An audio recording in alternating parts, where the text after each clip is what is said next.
Le consensus de Nakamoto, présenté par Cyril Grinspan.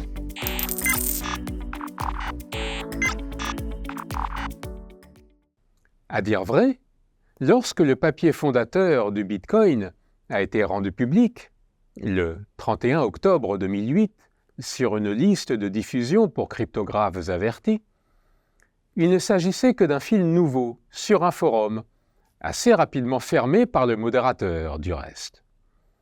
Les réactions n'étaient pas particulièrement enthousiastes. Les gens semblaient dubitatifs. Différents projets de crypto-monnaie avaient vu le jour par le passé, mais aucun n'avait été convaincant. Il s'agissait soit de projets centralisés, comme eCash de David Chaum, auquel la justice américaine avait mis fin en 2000, soit de simples articles de recherche ou de projets ambitieux, mais restés à l'état d'ébauche, tels Bimony de Wei Dai.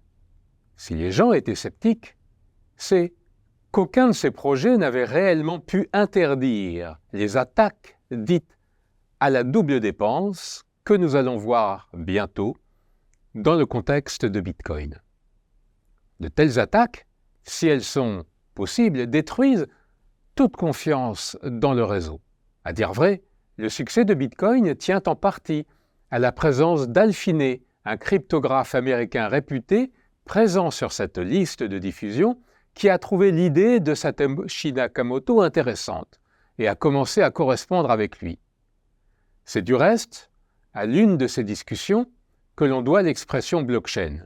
Et si Alfiné s'est intéressé à Bitcoin, c'est qu'il avait lui-même cherché à créer une crypto-monnaie en utilisant des preuves de travail, ce à quoi il était parvenu avec son projet RPOW, mais dans un cadre centralisé uniquement.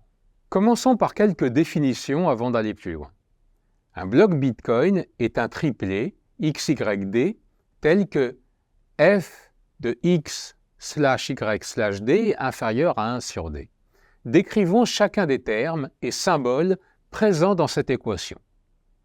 Le terme x représente un ensemble de transactions ainsi qu'une référence vers le bloc précédent. En termes techniques, il s'agit d'un pointeur de hash. Le terme y est un nombre, généralement appelé nonce, dont l'intérêt est limité à l'existence du bloc. Le terme d est un paramètre de difficulté, modifié régulièrement, pour maintenir une durée moyenne de 10 minutes entre deux blocs. La lettre F désigne la fonction de hachage, SHA-256 rond SHA-256. Pour d'obscures raisons, on fait appel 2 fois à SHA-256. Le symbole slash désigne la concaténation entre deux chaînes de caractères, c'est-à-dire l'action qui consiste à les juxtaposer.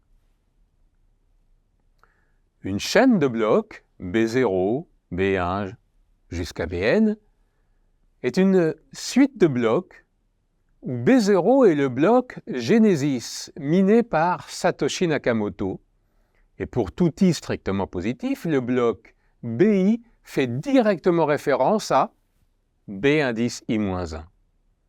Le bloc Genesis est l'ancêtre de tous les blocs minés sur le réseau Bitcoin.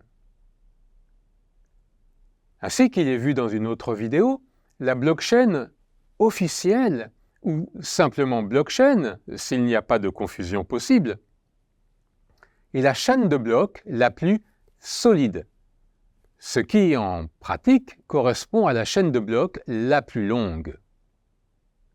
Un bloc B est l'ancêtre d'un bloc B'. S'il existe une chaîne de blocs B0 jusqu'à Bn, et deux entiers i et j avec i inférieur à j, tels que bi égale b et bj égale b'.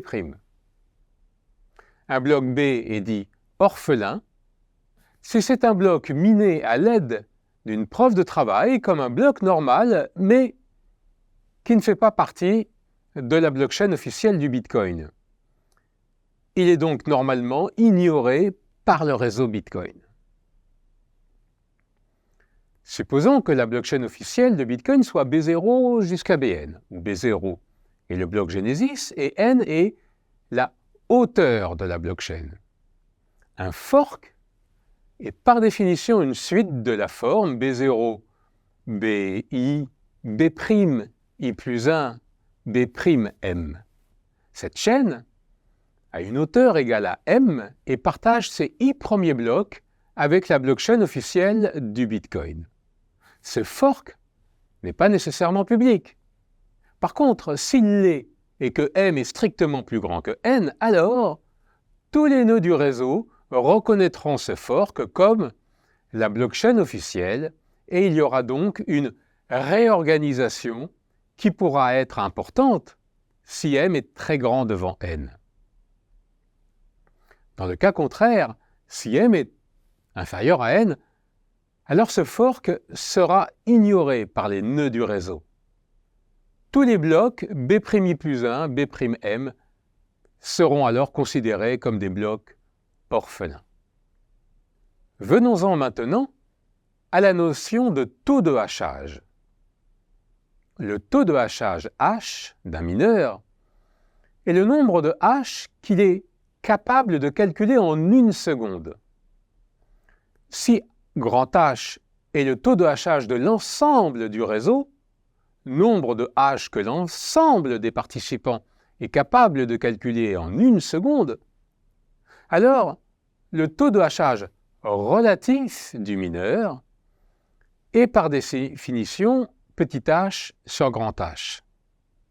On l'appelle également puissance de hachage relative. Satoshi Nakamoto considère le cas où il y a un attaquant face à des mineurs dits honnêtes qui suivent scrupuleusement le protocole Bitcoin. On est dans un schéma classique avec deux catégories de personnes, généralement appelées Alice et Bob en cryptographie. Admettons qu'Alice représente l'escroc et Bob la coalition d'honnêtes mineurs.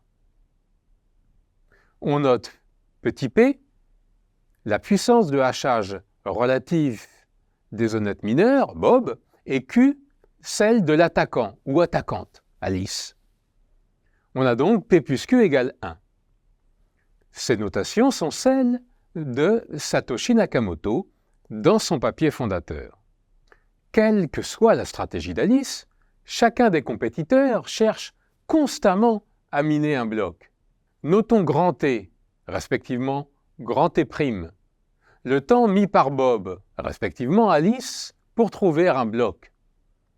Les variables T et T' sont naturellement indépendantes.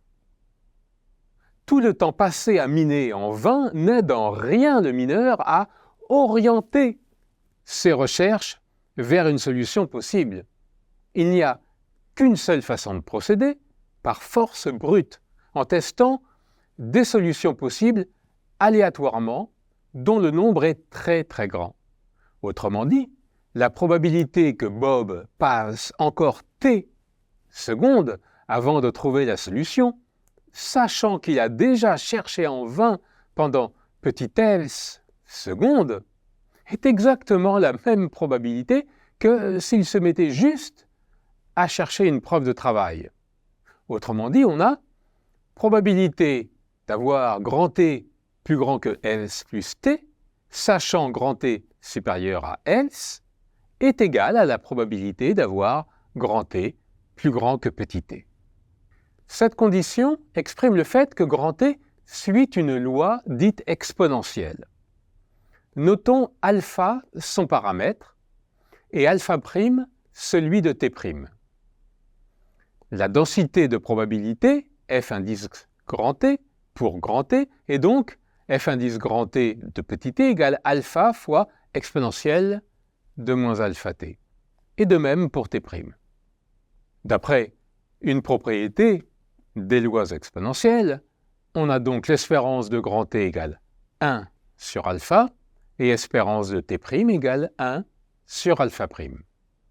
On fait l'hypothèse que lorsque les deux groupes de mineurs, Alice et Bob, cherchent ensemble une preuve de travail, ils mettent collectivement 10 minutes avant de trouver une solution. Autrement dit, E de t inf t' égale taux 0, avec taux 0 égale 10 minutes. Pour deux variables a et b, l'expression a et b ou a inf b désigne le minimum entre a et b. Nous allons utiliser deux propriétés qui concernent les lois exponentielles, indépendantes en théorie des probabilités. L'une d'elles montre tout d'abord que le minimum entre deux lois exponentielles, inf de t et t', est encore une loi exponentielle de paramètres alpha plus alpha'. Donc, alpha plus alpha' égale 1 sur taux 0.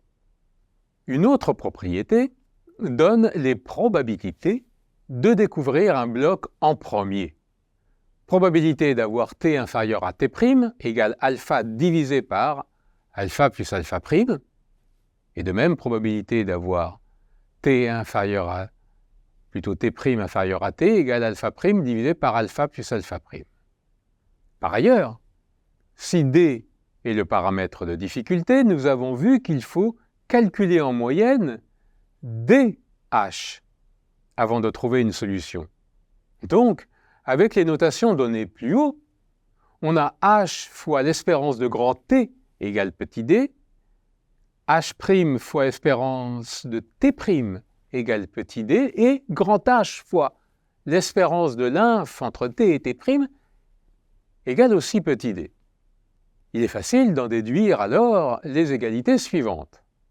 Alpha égale P sur taux 0, alpha' égale Q sur taux 0, et les probabilités considérées plus haut s'interprètent comme des puissances de hachage relatives.